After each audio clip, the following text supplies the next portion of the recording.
السلام علیکم ورحمۃ اللہ وبرکاتہ۔ الحمدللہ، اللہ سبحانہ تعالیٰ کے فضل و کرم سے آج ہم سب کی فہم القرآن کی 4th کلاس ہے۔ آپ سب کو خوش آمدید، اہلاً و سہلاً، مرحبا۔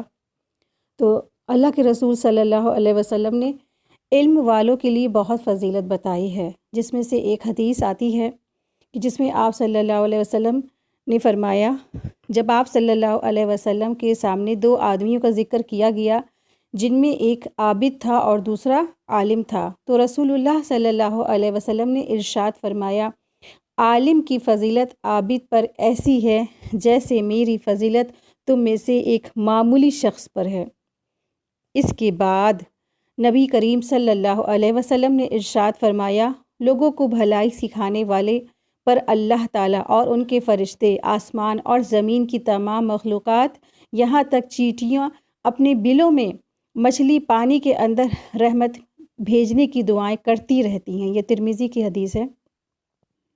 تو ایک اور حدیث میں بھی آتا ہے ترمذی کی، حضرت ابو ہریرہ رضی اللہ تعالیٰ عنہ فرماتے ہیں کہ میں نے رسول اللہ صلی اللہ علیہ وسلم سے ارشاد فرماتے ہوئے سنا ہے، غور سے سنو، دنیا اور دنیا میں جو کچھ ہے وہ اللہ تعالیٰ کی رحمت سے دور ہے، البتہ اللہ کا ذکر اور وہ چیز، یعنی کہ اللہ تعالیٰ کا ذکر اور وہ چیزیں جو اللہ سے قریب کریں، یعنی نیک اعمال، اور عالم یعنی ایک عالم اور ایک طالب علم، یہ سب چیزیں اللہ کی رحمت سے دور نہیں ہیں۔ یعنی کہ اللہ کا ذکر، نیک اعمال اور اللہ سے کے قریب کر دینے والے نیک اعمال، اور عالم یعنی جو علم دیتا ہے اور طالب علم جو علم حاصل کرتے ہیں، یہ اللہ کی رحمت سے دور نہیں ہیں۔ تو الحمدللہ رب العالمین، اللہ کے فضل و کرم سے ہم سب یہاں پہ پڑھانے کے لیے موجود ہوئے ہیں۔ تو اللہ سے امید ہے، اور اللہ سے بہت اچھی امید ہے کہ اللہ تبارک تعالی ہم سب کے اوپر اپنی رحمت نازل فرمائیں گے، اور انشاءاللہ تعالی ہم سب کو فرشتے اپنے پروں سے ڈھانپ لیں گے۔ آمین یا رب العالمین۔ نحمدہ و نصلی علی رسولہ الکریم، اما بعد، فاعوذ باللہ من الشیطان الرجیم، بسم اللہ الرحمن الرحیم، رب اشرح لی صدری ویسر لی امری واحلل عقدۃ من لسانی یفقہوا قولی، ربی زدنی علما، ربی یسر ولا تعسر وتمم بالخیر وبک نستعین، آمین یا رب العالمین۔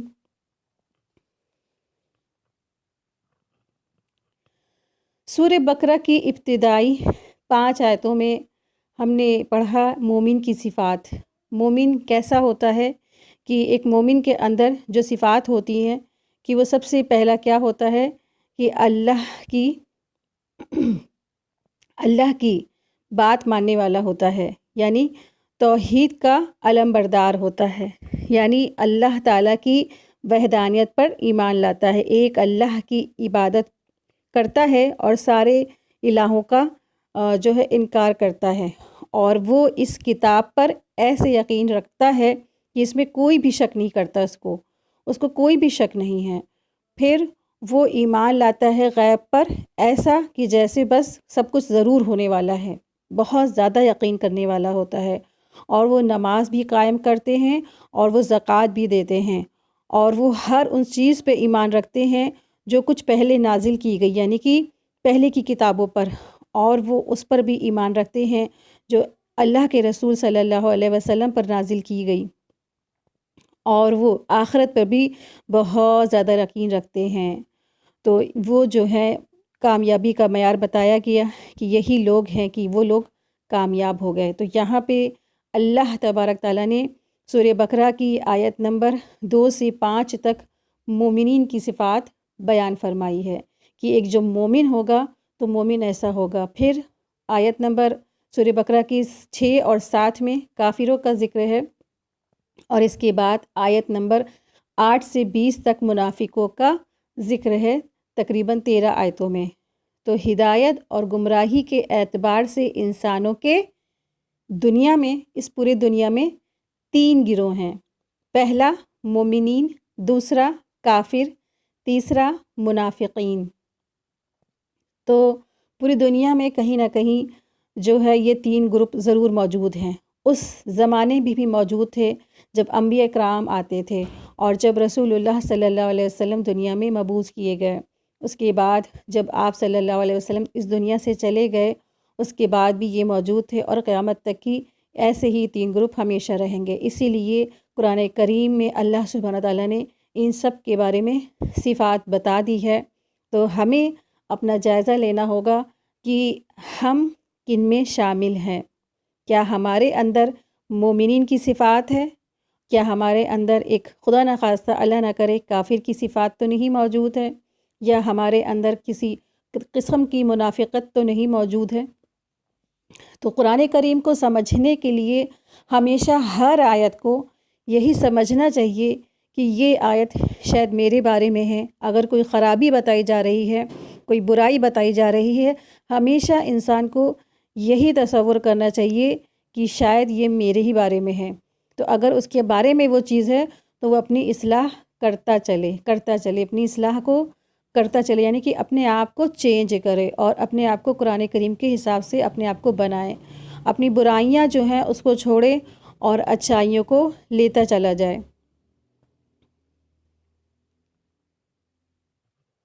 پھر قرآن کریم میں 2 سے 5 آیت تک مومنین کا ذکر ہے۔ آیت نمبر 6 اور 7 میں کافروں کا ذکر ہے، اور آیت نمبر 8 سے لے کے 20 تک منافقوں کا ذکر اور ان کی صفات کے بارے میں بتایا ہے اللہ تبارک تعالیٰ نے۔ مومنوں کے بارے میں ہم تو جان گئے ہیں کہ مومن کیا کیا کرتے ہیں اور کیسے کیسے ہوتے ہیں، اور امید کرتے ہیں کہ آپ سب کو بھی سمجھ میں آ گئی ہوگی چیزیں کہ مومن ہوتے کیسے ہیں۔ آج ہم لوگ پڑھیں گے کہ کفار کیسے ہوتے ہیں، کافر کیسے ہوتے ہیں۔ بسم اللہ الرحمن الرحیم۔ ان الذین کفروا سواء علیہم اانذرتہم ام لم تنذرہم لا یؤمنون۔ بے شک وہ لوگ جنہوں نے کفر کیا، آپ انہیں ڈرائیں یا نہ ڈرائیں، ان کے لیے برابر ہیں، وہ ایمان نہیں لائیں گے۔ تو یہاں بتا دیا اللہ سبحانہ تعالیٰ نے کہ جو لوگ جنہوں نے کفر کیا ہے ان کے لیے ایک جیسا ہے، یکتا ہے، برابر ہے، ایکول ہے۔ آپ ان کو ڈرائیں یا نہ ڈرائیں، ڈرانے سے بھی کوئی اثر نہیں ہے اور نہ ڈرانے سے بھی کوئی اثر نہیں ہے۔ اور وہ تو کیا ہے، ہر حال میں ایمان لائیں گے ہی نہیں۔ انہوں نے جو ہے بالکل اپنے آپ کو اس پہ ٹکا رکھا ہے، بالکل اپنے آپ کو باندھ رکھا ہے کہ بس ان کا ہمیشہ یہی جواب ہوگا کہ ہم نہیں مانتے، ہم نہیں مانیں گے، ہم آپ کی بات نہیں سنیں گے۔ تو ارشاد یہ باری تعالیٰ یعنی کہ اللہ تبارک تعالیٰ فرماتے ہیں ان الذین کفروا، بے شک وہ لوگ جنہوں نے کفر کیا، یعنی جنہوں نے حق کو چھپایا، اور حق تعالیٰ ان کے مقدر میں یہی لکھ رہا تھا کہ آپ انہیں نصیحت کریں یا نہ کریں ان کے لیے برابر ہے۔ چنانچہ کبھی بھی اس دین کو قبول نہیں کریں گے وہ جسے رسول اللہ صلی اللہ علیہ وسلم لے کر آئے، جسے رسول اللہ صلی اللہ علیہ وسلم لے کر آئے، اور اس سے پہلے بھی تمام انبیاء لے کر آئے۔ تو کافر لفظ کفر کرنے والا ہے، یعنی کہ کافر جو کافر ہوتے ہیں، جو کفر کرنے والے ہوتے ہیں ان کو کافر کہا جاتا ہے، اور کافر یعنی کفر کرنے والے۔ تو کفر کاف فا را سے ہے۔ کفر کے لغوی معنی ڈھانپنے اور چھپانے کے ہیں، اور شرعی اصطلاح میں کفر ایمان کی ضد یا اپوزٹ ہے۔ اللہ اور اس کے رسول پر ایمان نہ لانا کفر کہا جاتا ہے۔ کفر توحید کا انکار، شریعت یا نبوت کا انکار کرنا کہلاتا ہے۔ قرآن مجید میں کفر کا لفظ کفران نعمت اور کفران باللہ یعنی اللہ کے ساتھ ایک اللہ کی عبادت پر انکار کو بھی استعمال کیا گیا ہے۔ ان دونوں معنوں میں کیا گیا، یعنی کہ جب کسی نے اللہ کے ساتھ بہت سارے شریک ٹھہرائے، ایک اللہ کی عبادت کو انکار کیا، اس کے لیے بھی کفر کا لفظ آتا ہے۔ یا جب کوئی ایمان والا بھی ہوتا ہے لیکن جب اس نے اللہ کی نعمتوں کی ناشکری کی تو اس کے لیے بھی لفظ کفر آتا ہے۔ کفر کی قسمیں، یعنی کہ کفر کتنی طرح کا ہوتا ہے، تو کفر جو ہے 2 طرح کا ہوتا ہے۔ پہلا کفر اکبر، دوسرا کفر اصغر۔ اکبر مین بڑا ہوتا ہے، اصغر مین چھوٹا ہوتا ہے۔ کفر اکبر یعنی کہ بڑا کفر میں کیا آتا ہے؟ جس نے بھی توحید، رسالت اور آخرت کا انکار کیا اور ان کو انکار بھی نہیں کیا، یعنی کہ اس کو جھٹلایا اور اس میں تکبر بھی کیا اور اس کا اعراض بھی کیا اور اس میں شکوک و شبہات کی بنا پر اور گمان کی بنا پر اس سب کا انکار کیا، تو پھر کیا ہے، یہ اسی قسم کے اندر ہوتا ہے، یعنی کہ کفر اکبر ہوتا ہے۔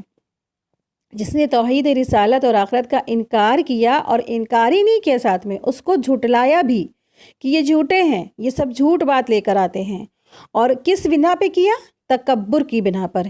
کس وجہ سے کیا؟ انکار کیا، اور کس لیے کیا؟ اس سے اعراض کیا، اور اس وجہ سے کیا کیونکہ وہ شکوک و شبہ میں مبتلا تھے، اپنے ظن اور گمان وہم میں مبتلا تھے، کیونکہ جتنے بھی باطل پرست آج موجود ہیں، جتنے بھی لوگ مورتیوں کی پوجا کرتے ہیں، سورج کی پوجا کرتے ہیں، پہاڑ کی پوجا کرتے ہیں، چاند کی پوجا کرتے ہیں، عیسیٰ علیہ السلام کو سجدہ کرتے ہیں، ان کو گاڈ مانتے ہیں، تو وہ سب کیا ہے؟ ان کا صرف اور صرف ایک وہم، ایک گمان، ایک شک اور ایک شبہ ہے۔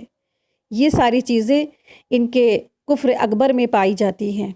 اس میں انسان دائرے اسلام سے باہر نکل جاتا ہے۔ دوسرا ہے کفر اصغر، یعنی کہ چھوٹا کفر۔ تو اس میں ایک مسلمان دائرے اسلام سے باہر نہیں نکلتا ہے، لیکن یہ بھی گناہ ہے۔ یعنی ایک انسان جب اللہ کی دی ہوئی نعمتوں کا انکار کرے، اس کو ناشکری کرے کہ اللہ آپ نے مجھے کیا دیا ہے، اور اس پوری دنیا میں لوگ کتنے آرام سے رہ رہے ہیں، ٹاٹا برلا کے پاس سونے چاندی کی کھانے بھری پڑی ہیں، لوگ برج خلیفہ پہ فلیٹ بنائے پڑے ہیں، اور ہمیں کیا ملا ہے؟ ایک سادہ سا سمپل سا سیمنٹ اور مورنگ کا فرش ملا ہے، سیمنٹ سے بنی ہوئی سمپل سی دیواریں ملی ہیں۔ تو یہ دراصل کیا کیا اس نے؟ اس طرح سے جب اس نے بات کہی، کلام کہی، تو اس کے فرشتوں نے اس چیز کو نوٹ کر لیا اور اس نے نعمتوں کا کفر کیا، نعمتوں کا انکار کیا، وغیرہ وغیرہ، یہ سب چیزیں اس میں آ جاتی ہیں۔ تو ایک انسان اگر علم حاصل بھی نہیں کرتا ہے، جہالت کو پسند کرتا ہے، تو وہ جہالت کیا ہے؟ اس کو کفر کی طرف لے جاتی ہے۔ تو یہ بھی کفر اصغر میں آتا ہے، یعنی انسان کو اللہ نے حکم دیا کہ تم علم حاصل کرو، اور اللہ تعالیٰ نے مثال بھی بتا دی ہے کہ ایک ایمان والا اور ایک جو بالکل ایمان نہیں لاتا، وہ دونوں برابر نہیں ہو سکتے۔ پھر اللہ تبارک تعالیٰ نے ایک اور مثال بتائی کہ ایک علم والا اور ایک جاہل انسان برابر نہیں ہو سکتے۔ ایک جاہل انسان کو اللہ تبارک تعالیٰ نے جانور سے تشبیہ دی ہے، جانور سے اس کی مثال دی ہے۔ ایک انسان جو قرآن کریم کو نہیں سمجھتا ہے، نہیں غور و فکر کرتا ہے، اس کو سمجھ کے نہیں پڑھتا ہے، تو اس کی تشبیہ، اس کی مثال ایک چوپائے سے دی ہے، 4 پیروں والے جانور سے دی ہے۔ بس وہ ایک صبح ہوتی ہے، شام ہوتی ہے۔ ایک جانور کی کیا مثال ہے؟ ایک جانور کیا کرتا ہے؟ صبح ہوتا ہے، بس کھانا پینے کو، چرنے کو چلا جاتا ہے، شام ہوتی ہے تو بس چوپائے کی طرح چلنے کے لیے چلا جاتا ہے، بس پانی پیتا، کھانا کھاتا ہے اور بچے پیدا کرتا ہے جانور۔ تو ایک جو علم نہیں حاصل کرتا ہے، اس کی بھی مثال اللہ تبارک تعالیٰ نے جانور سے دی ہے۔ تو وہ ایک جانور ہے جو علم نہیں حاصل کرتے ہیں، جو نہیں جاننا چاہتے ہیں، جو علم کو کہتے ہیں کہ ہمارا یہ فریضہ نہیں ہے، ہمیں کیا کرنا یہ قرآن سمجھ کے، اور ہمیں کیا کرنا نماز کے معنی سمجھ کے، زیادہ ثواب لے کے ہم کریں گے کیا؟ ان کی بات اس طرح سے ہوتی ہے۔ تو یہ بھی دراصل کیا ہے؟ کفر اصغر میں آ جاتا ہے۔ تو بہت محتاط رہنے کی ضرورت ہے۔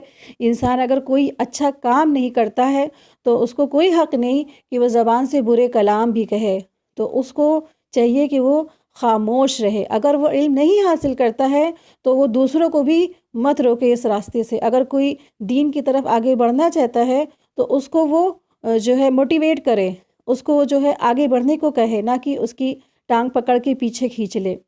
تو ایک علم والے اور ایک نہ جاننے والے برابر نہیں ہو سکتے ہیں۔ تو جو بھی انسان اپنے اللہ کے دین کو اور شریعت کے دین کو نہیں جاننا چاہتا ہے، اور اس کو کہتا ہے کہ ہم نہیں پڑھیں گے، نہیں جانیں گے، نہیں کریں گے، اور ابھی میرے پر بہت ذمہ داری ہے، تو پھر کیا ہے اس طرح سے بہانے اور تعویلیں کر کے اس نے علم نہیں جانا، تو یہ بھی کیا ہے کفر اصغر کی کیٹیگری میں آ جاتا ہے۔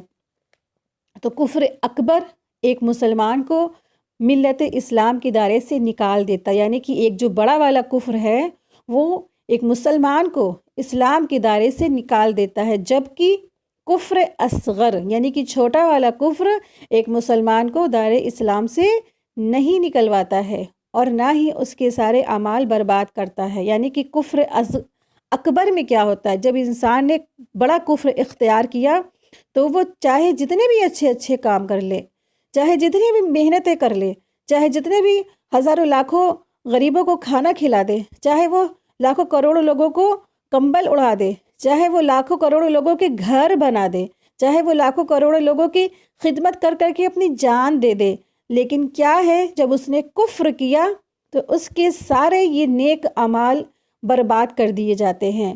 اللہ تبارک تعالیٰ ان کو مٹی یا دھول مٹی بنا کے آخرت میں ہوا میں اڑا دیں گے، ختم کر دیں گے۔ کیوں؟ کیونکہ اس نے سب سے پہلی جو چیز تھی اس نے کیا کیا، اس نے کفر اکبر کیا۔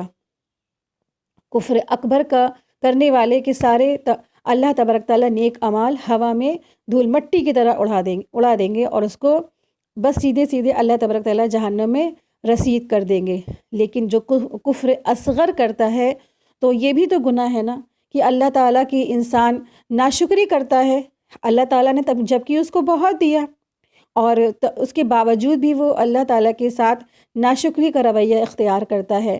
کوئی مصیبت آتی ہے تو وہ کہتا ہے کہ ہم نہیں، اب نماز نہیں پڑھیں گے، اللہ تعالیٰ نے میرے پر اتنی بڑی مصیبت ڈال دی اور ہم نہیں کچھ کریں گے، نہ ہم روزہ رکھیں گے، نہ ہم نماز پڑھیں گے، نہ ہم تلاوت کریں گے، کیونکہ میری امی یا میرے ابو یا میرا بیٹا چھین لیا اللہ تعالیٰ نے، یا میرا شوہر چھین لیا اللہ تعالیٰ نے، یا میرا اتنا پیارا محبوب بھائی مجھ سے چھین لیا، تو ہم نہیں، اب ہم نہیں اللہ کی عبادت کریں گے۔ اس طرح سے بھی انسان زبردست کفر میں مبتلا ہو جاتا ہے، تو یہ سب کفر میں آ جاتا ہے۔ تو کبھی بھی انسان کو اس طرح سے رویہ نہیں اختیار کرنا چاہیے۔ تو جب کوئی انسان ایسا کام کرتا ہے تو اس کو بھی اللہ تبارک تعالیٰ جہنم میں ڈالیں گے، لیکن اگر وہ توحید پہ رہے گا تو پھر اس کو کچھ وقت کے بعد جہنم سے اللہ تبارک تعالیٰ اپنی رحمت سے نکال بھی لیں گے۔ لیکن آپ سوچیں کہ اگر ایک لمحے کے لیے بھی ایک انسان جہنم میں جاتا ہے تو اس کی کیا کیفیت ہوگی۔ کفر اکبر انسان کو ہمیشہ کے لیے جہنم میں ڈال دیتا ہے۔ یعنی کہ ابو جہل جو ہے اس نے کفر پہ مرا، جو فرعون، نمرود، یہ سب جتنے بڑے کفر کرنے والے انسان تھے، تو ان سب کو اللہ تبارک تعالیٰ ہمیشہ کے لیے جہنم میں ڈال دے گا۔ ایک انسان اگر کفر اور شرک کی حالت میں مر جاتا ہے تو اس پر ہمیشہ کے لیے جہنم کی وعید ہے اور اس پہ ہمیشہ کے لیے جنت حرام ہو جاتی ہے، کبھی بھی وہ جنت میں نہیں جا سکتا ہے۔ جبکہ کفر اصغر یعنی چھوٹا والا جو کفر ہے انسان کو ہمیشہ کے لیے جہنمی نہیں بناتا ہے، وہ کچھ وقت کے لیے اللہ تبارک تعالیٰ اس کو وہاں سے نکال لیں گے، باہر نکال لیں گے، اس کو پھر جنت میں داخل فرما دیں گے۔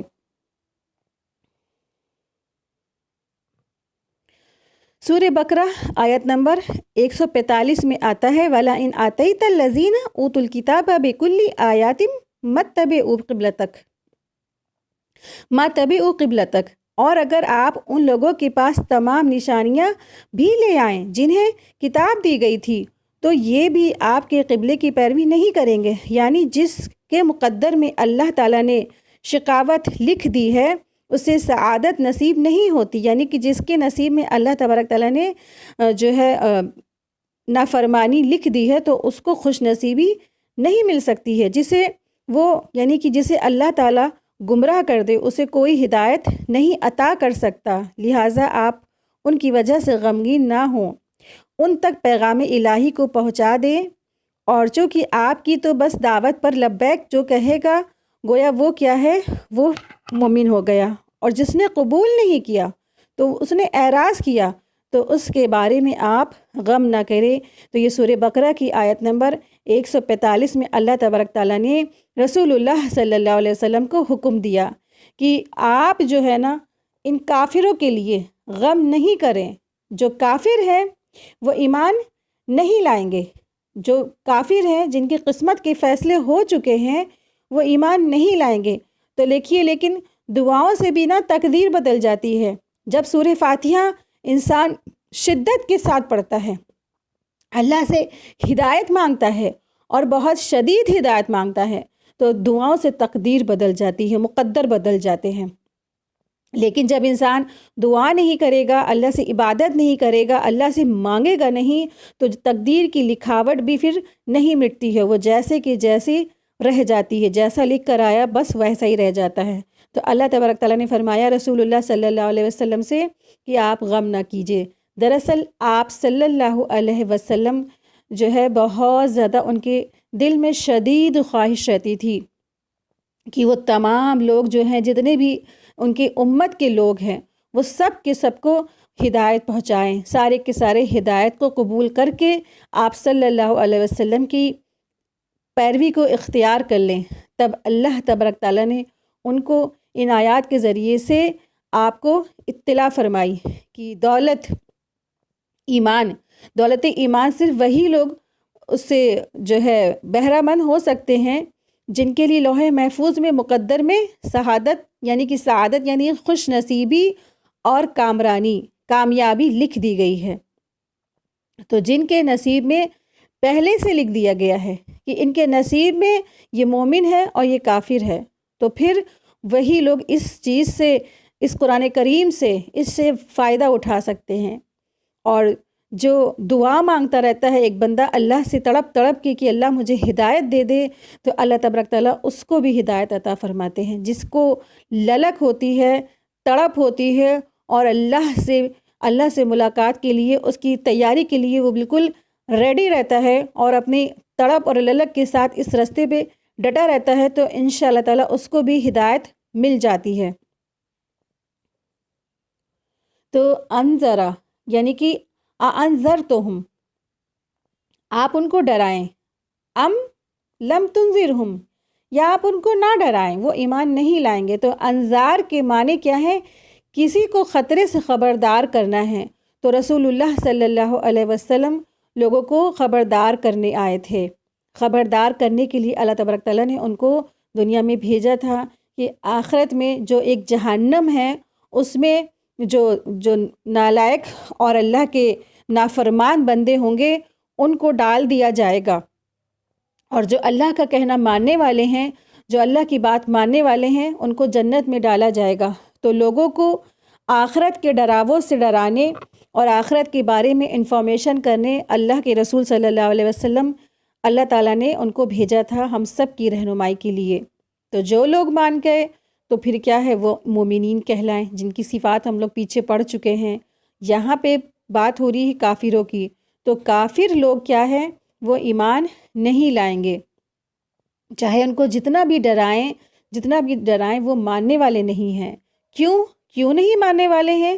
تو اس کا جواب آیت نمبر 7 میں مل رہا ہے ہمیں۔ آیت نمبر 7 دیکھیے، ختم اللہ علی قلوبہم وعلی سمعہم وعلی ابصارہم غشاوہ ولہم عذاب عظیم۔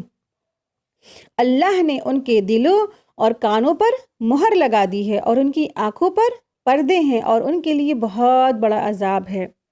یعنی کہ اللہ تبارک تعالیٰ نے ان کے دلوں پر مہر لگا دی ہے۔ ختم اللہ کی معنی یہ ہے کہ اللہ تعالیٰ نے مہر لگا دی ہے۔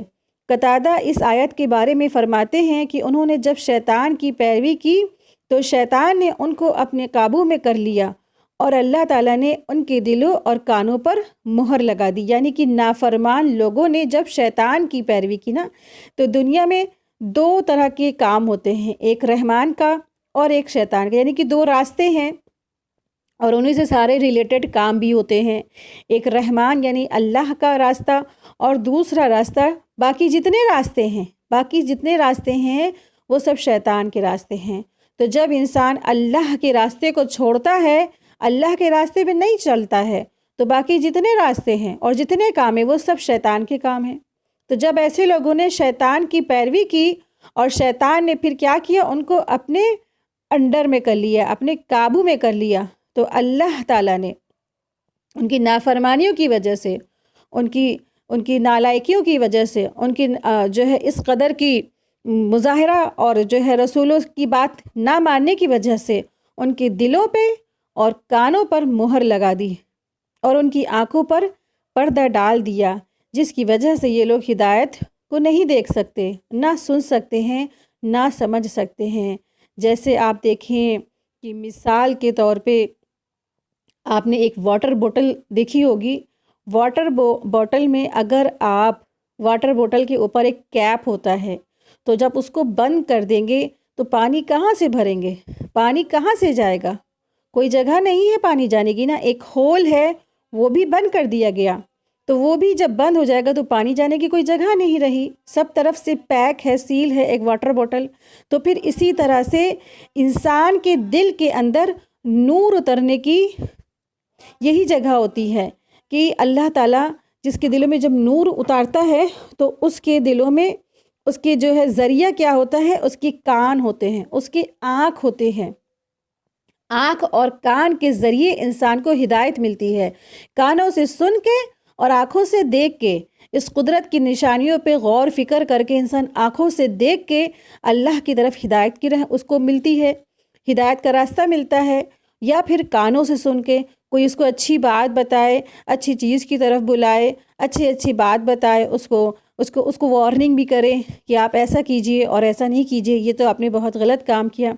لیکن زبردست کفر کرنے والے جو نافرمان قسم کے لوگ ہوتے ہیں تو اللہ تبارک تعالیٰ ان کے دلوں پر مہر لگا دیتے ہیں، اور ان کے جو ہے نہ وہ سن سکتے ہیں، تو ان کے کانوں پہ بھی مہر لگ جاتی ہے، ان کے کان، آنکھ، سب چیز پر اللہ تعالیٰ ایسے بند لگا دیتے ہیں کہ وہ کچھ نہیں سن سکتے، کچھ نہیں سمجھ سکتے، اور نہ جدھر جانے کا جو رستہ ہے ادھر وہ ہدایت بھی نہیں پہنچ سکتی ہے، کیونکہ ہدایت اکٹھی کہاں ہوتی ہے؟ ایک دل کے اندر۔ جو دل ہے وہ ہدایت کا ایک پورا کا پورا سینٹر ہے، وہ دل کے اندر جانے کے راستے جب سینٹر بند کر دیا، جس کے ذریعے سے وہ جاتے ہیں آنکھ اور کان کے ذریعے سے، تو پھر سینٹر میں کہاں سے ہدایت پہنچے گی نا؟ سینٹر کے اندر تو ہدایت نہیں جا سکتی۔ وہی بوتل کی مثال بتا رہے ہیں کہ ایک واٹر بوٹل ہے نا، اس کے اندر کہاں سے جائے گا؟ جب اوپر سے کیپ بند کر دیا، سب طرف سے بند ہے، تو پانی کیپ کے جو ہے بوتل کے اندر نہیں جا سکتا ہے۔ تو ختمہ کے معنی ہیں کسی چیز کو اس طرح چھپا دینا اور یہ ڈھانپ دینا کہ اس میں کوئی دوسری چیز انٹر نہ کرے، داخل ہی نہ ہو، یعنی ان کے دلوں پر اس طرح مہر لگ گئی کہ ان کے ایمان میں ایمان اور نور داخل ہی نہیں ہو سکتا۔ تو کافروں کے دلوں میں اس طرح سے اللہ تبارک تعالیٰ نے زبردست مہر لگا دی کہ ان کے دلوں میں نہ ایمان اتر سکتا ہے، نہ اس کا نور اتر سکتا ہے۔ آمش بیان کرتے ہیں کہ مجاہد نے اپنا ہاتھ، یعنی کہ صحابہ جو تھے بہت زبردست طریقے سے تعلیم اور تبلیغ کا کام کرتے تھے، تو وہ مثال سے سمجھاتے تھے۔ تو مجاہد نے اپنا ہاتھ ہمیں دکھایا اور کہا کہ دل ہتھیلی کی طرح ہے، یعنی کہ ہتھیلی کے ذریعے سے انہوں نے اگزامپلس دیا۔